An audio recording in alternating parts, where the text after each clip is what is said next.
നിങ്ങൾ നാരങ്ങത്തോട് വലിച്ചെറിയാറാണോ? പിഴിഞ്ഞ് കഴിഞ്ഞാൽ നഞ്ഞ് വലിച്ചെറിയണ്ട കേട്ടോ. നമുക്കൊരു അച്ചാർ ഉണ്ടാക്കിയെടുക്കാം. ഞാൻ ഉണ്ടാക്കുന്ന രീതിയാണ്. അപ്പോൾ ഞാനത് ഉണ്ടാക്കിയെടുക്കുന്നത് ഒരു 10-30 ദിവസത്തോളം ഉപ്പിലും സുർക്കയിലും ഇട്ട് വെച്ച നാരങ്ങയാണ് കേട്ടോ. ഓരോ പിഴിയുമ്പോഴും ഞാനത് അതിലേക്കൊരു ബോട്ടിലേക്ക് ഇട്ട് വെച്ചിട്ട് അത് എടുത്ത് വെക്കാറാണ് പതിവ്. അപ്പോൾ അത് എടുത്തിട്ടാണ് ഉണ്ടാക്കുന്നത്.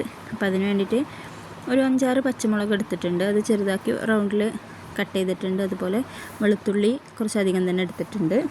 ഒരു 3 വെളുത്തുള്ളി ഫുള്ളായിട്ട് എടുത്തിട്ടുണ്ട്. അതുപോലെ ഇഞ്ചി ഒരു 2 ഇഞ്ച് കഷ്ണം വലുപ്പത്തിലുള്ള ഇഞ്ചി കഷ്ണം എടുത്തിട്ടുണ്ട് കേട്ടോ. അതും ചെറുതാക്കി അരിഞ്ഞിട്ടുണ്ട്.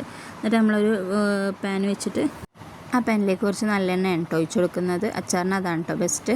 പിന്നെ എന്നിട്ട് അതിലേക്ക് കടുക് പൊട്ടിക്കുന്നുണ്ട്. അതിനുശേഷം കുറച്ചൊരു ടീസ്പൂൺ ഉലുവയും ഇട്ടിട്ട് പൊട്ടിക്കുന്നുണ്ട്. പിന്നെ കറിവേപ്പിലയും കുറച്ച് കൂടുതൽ തന്നെ ഇട്ടിട്ട് പിന്നെ അതുപോലെ നമ്മൾ അരിഞ്ഞ് വെച്ചതൊക്കെ കൂടെ ഇട്ടിട്ട് നന്നായിട്ട് ഒന്ന് റോസ്റ്റാക്കി എടുക്കുക കേട്ടോ. നന്നായിട്ടൊന്ന് മൂത്ത് വരണേ. പിന്നെ അതിലേക്ക് കുറച്ച് ഒരു 3 ടേബിൾ സ്പൂണ് മുളക് പൊടി, കാശ്മീരി മുളക് പൊടി, ഒരു 3 ടീസ്പൂണ് നമ്മുടെ അച്ചാർ പൊടിയാണ് എടുത്തിട്ടുള്ളത്.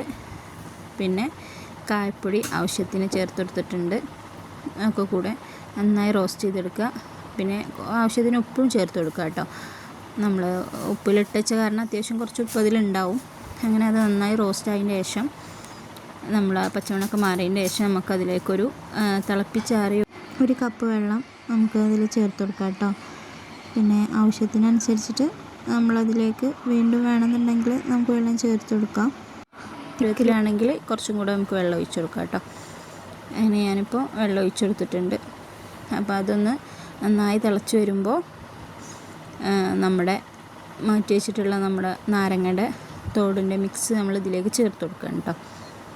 എന്നിട്ട് നന്നായിട്ട് തന്നെ അത് വേവിച്ചെടുക്കുക. ഒരു 8-10 മിനിറ്റോളം നന്നായിട്ടത് ഒരു ലോ ഫ്ലെയിമിൽ വെച്ചിട്ട് നന്നായിട്ട് ഇടയ്ക്കിടയ്ക്ക് ഇളക്കി കൊടുത്ത് റെഡിയാക്കി എടുക്കുക കേട്ടോ. പിന്നെ അത് ഓഫാക്കിയതിന് ശേഷം ഇപ്പോൾ ചെറുതായിട്ടൊരു പരുവത്തിലാണെങ്കിലും പിന്നെ നമ്മൾ കുറച്ചും കൂടെ ഇരുന്ന് അതിൻ്റെ ഒന്ന് തണുത്ത് കഴിഞ്ഞാൽ അത് തിക്കായി വരും കേട്ടോ. പിന്നെ ഫ്ലെയിം ഓഫാക്കിയതിന് ശേഷം നമ്മളതിലേക്ക് കുറച്ച് സുർക്കയും കൂടെ ഒഴിച്ചു കൊടുക്കുന്നുണ്ട് കേട്ടോ. കൂടുതലാവാതെ നോക്കണം, കാരണം അത്യാവശ്യം പുളിയുള്ളതാണ് നമ്മുടെ നാരങ്ങയുടെ തോട്. പിന്നെ തോടായത് കാരണം നമ്മൾ സാധാ നാരങ്ങ അച്ചാർ ഇടുന്നേക്കാളും കൂടുതൽ കുറച്ചും കൂടെ സുർക്ക ഒഴിക്കണം. അപ്പോൾ നമ്മൾ കുറച്ച് ഒരു 2-3 ടീസ്പൂണ് സുർക്ക ഒഴിച്ച് കൊടുക്കുന്നുണ്ട് കേട്ടോ അതിൻ്റെ മുകളിൽ ഓഫാക്കിയതിന് ശേഷം. അപ്പോൾ ഇത്രേ ഉള്ളൂ. അപ്പോൾ സിമ്പിളാണ്, എല്ലാവരും ട്രൈ ചെയ്ത് നോക്കണം. സിമ്പിളായിട്ട് ഉണ്ടാക്കിയെടുക്കാം. നമുക്ക് എപ്പോഴും നമ്മൾ വേസ്റ്റാക്കി കളയുന്നതാണ്, നമ്മൾ ഒഴിവാക്കി കളയുന്ന ആ തോട് വെച്ചിട്ടാണ് ഉണ്ടാക്കിയിട്ടുള്ളത്. അപ്പോൾ എല്ലാവരും ട്രൈ ചെയ്ത് നോക്കുക.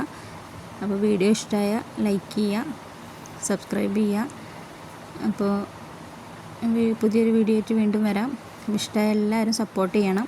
നിങ്ങളെ സപ്പോർട്ട് ഉണ്ടെങ്കിലാണ് എനിക്ക് മുന്നോട്ട് പോകാൻ പറ്റുള്ളൂ. അപ്പോൾ എല്ലാവരും ഉണ്ടാക്കി നോക്കിയിട്ട് അതിൻ്റെ അഭിപ്രായങ്ങളൊക്കെ കമൻറ്റിൽ അറിയിക്കുക.